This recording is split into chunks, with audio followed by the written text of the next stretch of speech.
Eh, el nuevo ministro de Economía, que como ustedes saben ha juramentado esta semana, el señor José Arista, ya está enfrentando mociones de interpelación por parte del Congreso. Luis Arias Minaya está con nosotros, vocero político del Partido Morado, secretario general del mismo, para poder hablar de estos temas del ministro de Economía y otros asuntos. Luis Arias Minaya, bienvenido. Gracias por acompañarnos. Gracias por la invitación, Carlos. José Arista acaba de juramentar como nuevo titular del MEF. ¿Cuáles son los retos que debe enfrentar un ministro de Economía en un gobierno como el de Dina Boluarte y a 2 años de nuevas elecciones generales? Claro que sí. Un disclaimer. Con José estudiamos economía en la Católica, lo conozco. Lo conoce. 30 años. El pregrado. El pregrado. Okay. Y hemos trabajado juntos en gestión pública varias veces. Dicho eso, sus retos son enormes, ¿no? Yo, por supuesto, como amigo de él, le deseo la mejor de las suertes. Pero tiene enfrente de sí, en su gestión, retos y obstáculos importantes. El primero de ellos es que este es un poder ejecutivo débil, muy débil, que nace de un acuerdo político con fuerzas importantes del Congreso, el fujimorismo, para empezar, en donde el acuerdo es, tú te quedas hasta el 2026, pero nosotros gobernamos. O sea, es por eso que este Congreso ha permitido muchas cosas, ¿no? Para empezar, designa a los miembros del Tribunal Constitucional y esos miembros del Tribunal Constitucional le permiten al Congreso violar la Constitución, es decir, poder gastar, sin duda, crear gasto cuando la Constitución dice claramente que no se puede. Ese Tribunal Constitucional concede amnistías tributarias a empresas grandes en litigio, lo que le impide a la SUNAT cobrar deudas importantes que inclusive ya estaban cerradas por la Corte Suprema. Hay un caso público, el caso de Telefónica, en donde ya la Corte Suprema había fallado a favor de la SUNAT y hasta este momento no puede cobrar, porque ese fallo le permite a Telefónica alargar el litigio. Entonces, las finanzas públicas no las controla, no tiene el ministro de Economía no tiene la sartén por el mango en el manejo de las finanzas públicas. Lo tiene el Congreso, lo tiene el Congreso. Pero en un Congreso, digamos, en un estado de cosas como estas que son tan sui generis, Luis, en situaciones normales esto no ocurriría, ¿verdad? Pero por supuesto que no, O sea, esto a mí me recuerda los 90, en donde en la segunda etapa del fujimorismo, el fujimorismo tenía el control de todos los poderes. De todos los poderes. Se había roto el balance. Sí. Esto es una situación muy similar, muy parecida. O sea, el fujimorismo y otras fuerzas del Congreso que defienden intereses de economías ilegales son los que tienen el control del Estado en este momento. Pero es bien interesante cómo lo planteas, Luis, porque yo te planteo... O sea, mi pregunta parte por los retos, pensando en que vas a decir exportaciones, tipo de cambios, pero tú dices no, lo político en este momento es el gran reto a superar por cualquier ministro de Economía. Pero por supuesto, hoy en día es muy claro que la economía y la política no van por cuerdas separadas. Esto lo hemos dicho hace bastante tiempo desde el Partido Morado y hemos dicho que la salida económica requiere previamente una salida política. Es por eso que en su momento el Partido Morado planteó y plantea adelanto de elecciones. Claro. Pero también somos muy conscientes y muy realistas que ese adelanto no se va a dar. Además ya estamos ingresando, ya hemos pasado la primera mitad de este gobierno, estamos entrando al segundo, ya estamos llegando. El próximo año va a ser año preelectoral, ¿no? Entonces, es la política la que está incidiendo en esta coyuntura económica, podemos hablar un poquito de economía, en donde el problema del Perú hoy en día es un problema de mediano plazo.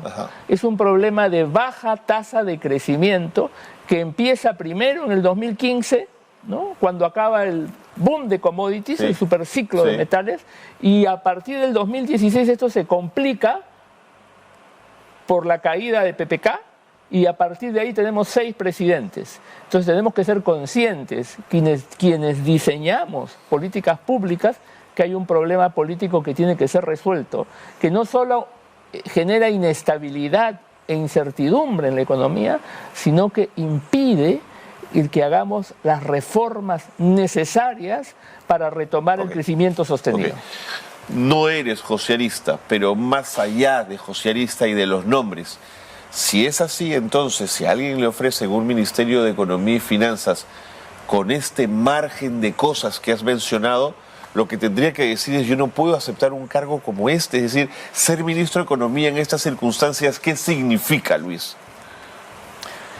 Ser ministro es primero que es un servicio al país. Sin duda. En primer lugar. En este caso, yo no puedo opinar, porque recuerda que hubo sobre la decisión del ministro actual. Ajá. Porque esta decisión, para ponerla en contexto, nace, digamos, a los ojos de la población, con una reunión Sí, que se da en Palacio de Gobierno entre Dina Boluarte y Luis Carranza, con la asistencia de José Arista. Sí, señor. ¿No? Y debemos recordar políticamente, o sea, Carranza es un buen economista, pero debemos recordar políticamente que Luis Carranza fue el jefe del plan de gobierno de Keiko Fujimori. Clarito.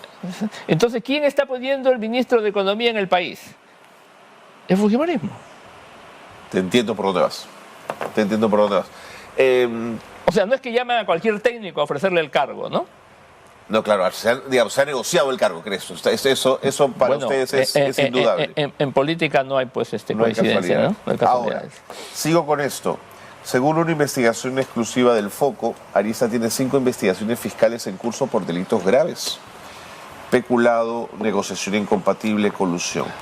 Es verdad, también hay que ser honesto, que él estuvo al frente del gobierno regional de Amazonas, y cuando uno está al frente de un puesto como ese sale empapado de denuncias y de señalamientos. Pero más allá de eso, con tantos pasivos, digamos, no es un momento para decir: oye, mejor en otro momento, no es mi momento, tengo esto, voy a manchar con esto al gobierno, no nos conviene en esta circunstancia.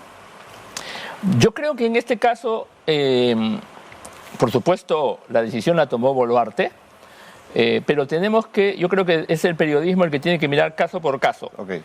Yo miré la lista. Yeah.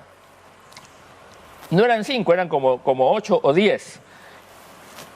Varios de ellos ya están con archivo y sobreseguimiento. Sí, es verdad. He dado una mirada. Y en algunos él es el querellante, sí, claro, no el querellado. Claro. Sí. Entonces, y en otro, recordemos, como tú has dicho, es que él ha sido presidente de un gobierno regional. Así es. ¿No es cierto? Él no es solo un técnico, él es un político. Así es, ¿no? por eso lo ponía. Y cuando tú eres presidente, bueno, por ahí si miras un par, el denunciado es el presidente regional. Sí. Pero probablemente es porque el gerente de tal área del gobierno regional contrató a alguien no cumpliendo los requisitos. Entonces yo diría, en este caso, y habiendo hecho el disclaimer, de que hay que mirar caso por caso. Porque cuando dice uno peculado, uno piensa que es el presidente el que se robó el dinero. Okay. Y no es así. Planteo mi pregunta inicial de otra manera. ¿Qué bombas de tiempo ha dejado Contreras que crees que hay que desactivar pronto en economía, Luis? Bueno, varias, ¿no? Varias. La primera de ellas es que con el ministro anterior caímos en una recesión. Sin duda. ¿no? Ayer estuve yo en un... Él lo ha negado, ¿no? Él dice que no. Bueno, ayer estuvimos en un debate, no un debate, un encuentro, un desayuno en Capeco, donde se reúnen mensualmente, y se hizo un análisis del tema de la recesión. Es un buen espacio para conversar. Sí, muy interesante, ¿no? Quedó clara en esa conversación con distintas perspectivas que esta recesión es causada internamente, ¿no? O sea, que esta recesión no es como recesiones que han habido, ¿no es cierto? Y que las hemos tenido en donde es la economía mundial, los factores externos. Claro, esto no. No, esta es una recesión netamente causada en el Perú, nosotros ¿no mismos. Donde está la discrepancia es que algunos decían que es el Banco Central que subió la tasa de interés, y yo discrepo totalmente con eso, ¿no? O sea, como he dicho al principio, aquí hay razones políticas, ¿no? Inestabilidad, incertidumbre. Cuando Dina asume y debió decir que era un gobierno de transición, no lo hizo, No lo dijo hizo. me quedo hasta el 26, Sí, tal ¿no cual. es cierto? Y entonces esta recesión es causada principalmente por una retracción de la inversión privada, Sin duda. por una retracción del consumo, ¿no? Y para que la inversión privada vuelva a crecer, es bien difícil que los empresarios, en un contexto como el actual, Claro. decidan grandes inversiones cuando saben que de aquí a 2 años hay una elección en donde no sabemos quién va a ser presidente Donde de la la República. incertidumbre es ¿no gigantesca, cierto? así es. Enorme. Y curados de susto, podríamos decir, por la elección anterior, en donde en esa polarización sale elegido, se dice el mal menor, pero ya no sabemos si era el mal menor o el mal peor. O sea, Castillo no solamente destruyó la institucionalidad, sino que generó una incertidumbre enorme. Entonces salir de eso es muy complicado. Entonces, el principal problema que enfrenta el ministro de Economía actual es cómo generar expectativas en un escenario positivas, Ajá. en un escenario muy complicado. Ok. Y además, y aquí viene la segunda bomba de tiempo, el ministro anterior nos deja una situación en donde no hemos dejado de cumplir la regla fiscal del déficit. Sí, señor. Por primera vez en 20 años. En 20 años. ¿No es cierto? Pero lo más grave de eso no es que hayamos incumplido por décimas la regla, sino que la tendencia que se muestra no es una tendencia a la disminución. Entonces el dilema que va a enfrentar el ministro es cómo hacer para reactivar vigorosamente, pero con la restricción presupuestal, es decir, no puede gastar más, ¿no? No puede gastar más. Luis, explica eso. En los 90, luego del desastre aprista de los años 80, el desastre económico, hay una suerte de regla no escrita que es no gastamos más de lo que tenemos, ¿no es cierto? Y en tal caso, si se buscaba en algún momento déficit, tenía que ser muy pequeñito y fácilmente tendría que ser cubierto al año siguiente. ¿Te parece que luego de 20 años esa regla se rompió por completo? Y eso es muy peligroso. Y una regla que además sientes tú se ensancha cada día, no se cierra. Estoy de acuerdo con lo que señalas. Es peligroso. Ahora, hay que distinguir contextos. En los 90 salíamos de una hiperinflación, Sí. y la regla era déficit cero. Sí. Como es lo mismo que tiene que hacer Milei hoy día en Sí, la Argentina. exactamente, Déficit exactamente. cero. O sea, la regla era sol que entra, sol que gasta. Así es. ¿No? El escenario de hoy día es evidentemente diferente. Sin duda. Perú tiene fortalezas fiscales. Y Perú, reservas extraordinarias. así es, ¿no? tiene un marco fiscal institucional importante. Dentro de ese marco fiscal institucional importante aparece ya no el no gastes más de lo que recaudas, sino aparece una regla fiscal que dice que el déficit no puede ser mayor a un monto que equivale al 1% del PBI. O sea, nosotros podemos tener déficits pequeños. Así es. No solamente uno, sino que los gobiernos al iniciar su mandato anuncian cómo es que vamos a ir en trayectoria a ese 1. Hoy día estamos casi cerca de 3. Entonces el ministro de Economía, cualquiera que fuere, y este también, tiene que asegurarnos al país cómo al fin del mandato de Dina Boluarte vamos a converger de este 3 a este 1. ¿No? Entonces, ese es el marco presupuestal que cualquier ministro de Economía tiene que respetar. De acuerdo. A eso le sumo, pensé que lo plantearías como una preocupación también, Luis, la caída de la recaudación tributaria en relación al año anterior. ¿Qué te deja eso? Bueno, cuando la Porque igual hay que pagar profesores, policías. Cuando la producción cae, y más aún cuando hay recesión, La recaudación se retrae. disminuye. Claro. ¿No? Pero además disminuye en un país como el nuestro, en donde tenemos una baja presión tributaria Sí. comparado con todos Sí. los países de América Latina. Estamos en el tercio inferior. Pero la SUNAT hace un par de años celebró su récord 16%, que se sentía que era la tapa, ¿eh? Bueno, quien celebra con lo que puede. eso era una situación absolutamente coyuntural. Coyuntural. Tanto es así que este año, desde ese nivel elevado, la caída, es verdad, partiendo de un nivel mayor, ha sido más fuerte que la caída que tuvimos en la pandemia. O sea, ha sido una caída de más de 2 puntos del PBI. Nos ha llevado la presión tributaria a niveles de 14. Así es. Y este año no va a ser mayor. Haga lo que haga el ministro de Economía, este año la presión tributaria, en el mejor de los casos, va a mantener el nivel del año pasado. ¿Por qué? Porque viniendo de una recesión el año anterior, las utilidades de las empresas fueron muy malas, claro, los salarios claro, muy bajos. Claro. Entonces los pagos de regularización de este año van a ser menores a los del año pasado y eso va a marcar la pauta de la recaudación este año. Entonces el ministro de Economía la tiene muy difícil porque tiene que reducir el déficit en un escenario en donde la recaudación se le está cayendo. De acuerdo. En democracias un poquito más avanzadas o más modernas que la nuestra, los partidos políticos tienen áreas de trabajo o comités que todo el tiempo están dispuestos a proponerle al país alternativas en la gestión. Yo quería preguntarte si dentro del Partido Morado hay un área que mira los temas económicos para plantearle al país y para plantearle a Arista caminos y nortes que pueda desarrollar. ¿Lo están trabajando, Lucho? Claro que sí, claro que sí. Yo ingreso al Partido Morado hace un poco más de un año, ¿no? Y con Luis Durán, nuestro presidente, hemos diseñado un plan estratégico, Ajá. Pero además el partido, que es un partido que funciona orgánicamente como pocos o ningún partido funciona en el país, tiene un comité político de 16 miembros. Un CEN, un comité ejecutivo nacional. Tiene dos cosas. Tiene un comité político Ajá. y un comité ejecutivo nacional. Okay. Los comités políticos se reúnen todos los lunes. Interesante. Y el comité ejecutivo nacional se reúne todos los viernes, ¿no? Y hacen análisis del país. Y digamos. los lunes hacemos análisis de la situación política. Acabamos de aprobar un comunicado frente a la terrible problema de pérdida de institucionalidad que va a salir en breve, hoy o mañana. Y los días viernes hacemos un análisis de la organización interna del partido, de nuestro crecimiento territorial, del fortalecimiento de las bases. Pero además el partido, en este CEN, tiene secretarías, en donde una de las secretarías es la Secretaría del Plan de Gobierno.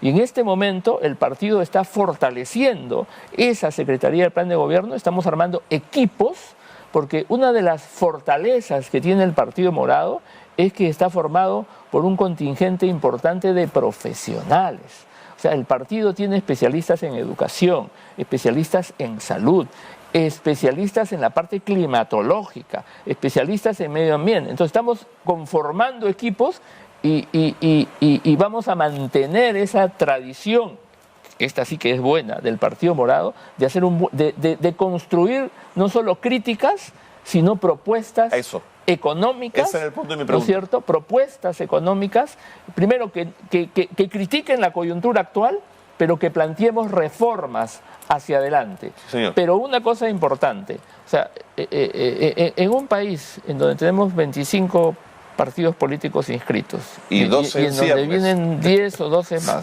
40 partidos políticos, tendríamos poca conciencia si pensáramos que el Partido Morado solito va a resolver los problemas de país.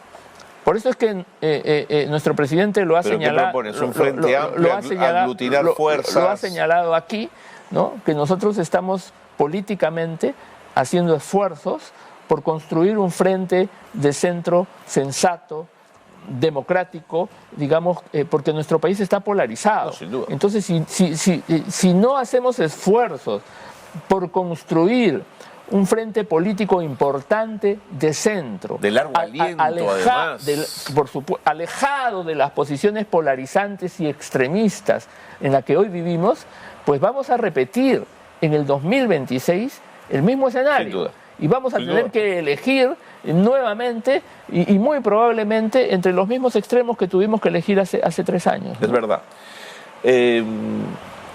¿Por qué se les va Flor Pablo, Luis? Me dijo Lucho Durán que él no sabía, no entendía por qué. ¿Tú quizás tienes alguna respuesta? Esa es una pregunta que debe responder ella. No, yo sé, pero ¿qué ayer en la reunión de Capeco estuvo ella, la saludé, le comenté a uno de sus principales asesores, luego de escucharla a ella en ese debate de más de 40 personas, que para nosotros como partido era una lástima. Era una lástima que Flor haya decidido, digamos, tomar un rumbo propio. Las razones, según ella, están expresadas en una carta en donde ella, a su juicio, ve que en el partido no tenemos un sentido de urgencia por armar este frente de centro, cosa con la que discrepamos, porque Lucho Durán, nuestro presidente, está hablando con muchas tiendas políticas. Eso nos contó, que estaba haciendo todos los esfuerzos de conciliación, sí. Esto lo dice Flor en un comité político de 4 días antes, en donde en la mesa estaba Mesías Guevara. ¿Qué mejor demostración de los esfuerzos que estamos haciendo por aglutinar un frente con líderes importantes que la incorporación de Mesías al partido? Pero la incorporación de Mesías al partido no solamente significa que hemos ganado un líder nacional, porque ha sido presidente, secretario de un partido nacional tradicional, ex gobernador regional, ¿no? Sí. Y entonces estamos conversando igualmente con otros ex gobernadores honestos, en primer lugar, de trayectoria intachable, para traerlos al partido. Entonces, en ese sentido, para no rehuir a tu pregunta, la salida de Flor para nosotros es inexplicable. ¿Crees que Flor de alguna manera se siente presidenciable? Sin duda alguna, ella es presidenciable, ella ha hecho, pese a todos los obstáculos que ha tenido en el Congreso, creo yo, una labor excelente. Sí. Entonces ella, con todo derecho, puede aspirar a una plancha presidencial. Lo estuvo en el Partido Morado, en la plancha con Guzmán. Sí, claro. Entonces ella puede aspirar, y en el partido tiene, no voy a decir ni siquiera tenía, tiene las puertas abiertas para competir de la manera más objetiva por una candidatura presidencial. Okay.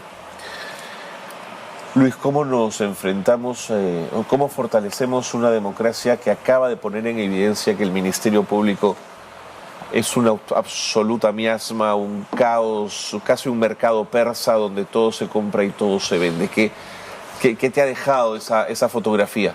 Este tema lo hemos debatido a fondo el lunes y hemos hecho referencia al problema de la institucionalidad. Al Perú le faltan, o sea, Perú, que ha sido la estrella macroeconómica, así es. Todos los informes, todos los indicadores dicen que el problema del Perú es el problema de sus instituciones.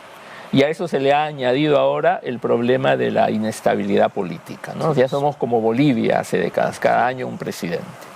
Entonces, ese fortalecimiento de instituciones, para mirar positivamente, nos muestra, por ejemplo, un Banco Central con una meritocracia impresionante. Es un orgullo para el país el Banco Central. Una SBS que ha asegurado, pese a todas las crisis, un sistema financiero sólido. Una SUNAT que, pese a todas las críticas y pese a la baja presión tributaria que tenemos, es un activo para el país. Entonces, si nosotros como peruanos hemos sido capaces o somos capaces de tener estas instituciones basadas en una meritocracia y en un capital humano digno de cualquier país del primer mundo, nosotros debemos ser capaces de tener un ministerio público, un poder judicial y una policía nacional del país basada en la meritocracia. Pero para eso necesitamos líderes políticos que apoyen esas reformas. La SUNAT fue posible luego de una hiperinflación en donde el sistema tributario había colapsado. Y la recaudación había caído a 4% del PBI. En ese momento todas las fuerzas políticas del Congreso, de un Congreso democrático en 1991, al inicio del gobierno de Fujimori, apoyaron la creación y el fortalecimiento de la SUNAT. Yo espero que en el próximo Congreso que elijamos en el año 2026, elijamos fuerzas políticas y líderes políticos que sean conscientes de la necesidad de reconstruir, de refundar el Ministerio Público, de hacer una reforma del Poder Judicial y de reconstruir y refundar la Policía Nacional del Perú. Si no hacemos eso, no vamos a poder crecer sostenidamente. Y si no hacemos eso, la pobreza del país, que hoy ronda los niveles de la pandemia, o sea, seremos un país que perderemos el grado de inversión, en donde la pobreza y que mantengamos la pobreza a los actuales niveles es un caldo de cultivo muy peligroso para lo que puede ser las expectativas de crecimiento del país. Luis, muchísimas gracias por ese análisis que has hecho.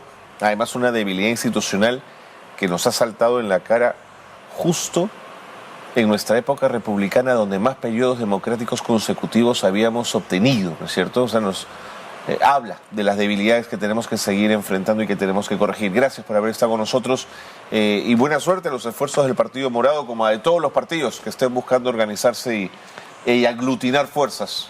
Gracias, Carlos. En esos esfuerzos estamos y los vamos a mantener. Luis Arias Minaya ha estado con nosotros en el programa, secretario general del Partido Morado y vocero político del partido.